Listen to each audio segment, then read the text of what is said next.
ഓണാഘോഷത്തിന്റെ മറവിൽ സർക്കാർ ലക്ഷങ്ങൾ കൊള്ളയടിച്ചതിന്റെ തെളിവുകൾ പുറത്ത്. കവിയരങ്ങ്, പുസ്തക ചർച്ച, ലഘുഭക്ഷണം, വാഹന ഉപയോഗം എന്നിവയിലാണ് പ്രധാനമായും വെട്ടിപ്പ് നടന്നിരിക്കുന്നത്. പല വൗച്ചറുകളിലും ഓണാഘോഷ കമ്മിറ്റി അംഗങ്ങൾ എല്ലാവരും ഒപ്പിടാത്തത് തട്ടിപ്പ് കൂടുതൽ സാധൂകരിക്കുന്നു.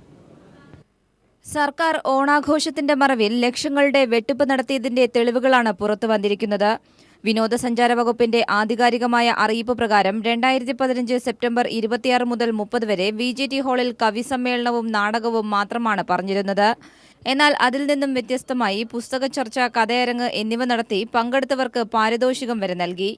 കലാം കൊച്ചേറ എന്ന വ്യക്തിയാണ് ഇതിന്റെയെല്ലാം ഏകോപനം നടത്തിയത്. കവിയരങ്ങ് നടത്തിയതിന്റെ പേരിൽ കവികളെ ഇഷ്ടപ്രകാരം തരംതിരിച്ചാണ് പാരിതോഷികം പോലും നൽകിയിരുന്നത്. പുസ്തക ചർച്ചയിലാകട്ടെ ഏകോപനം നടത്തിയ വ്യക്തിയുടെ തന്നിഷ്ടപ്രകാരമാണ് പുസ്തകങ്ങളും തീരുമാനിക്കപ്പെട്ടത്. ഇതിലും പാരിതോഷികമുണ്ടായിരുന്നു. മറ്റൊന്ന് ലഘുഭക്ഷണമാണ്.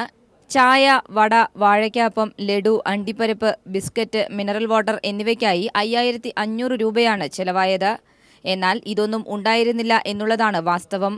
കൂടാതെ കൊച്ചേറ സ്വന്തം വാഹനം ഉപയോഗിച്ചും തട്ടിപ്പ് നടത്തിയതിന് തെളിവുകളുണ്ട്.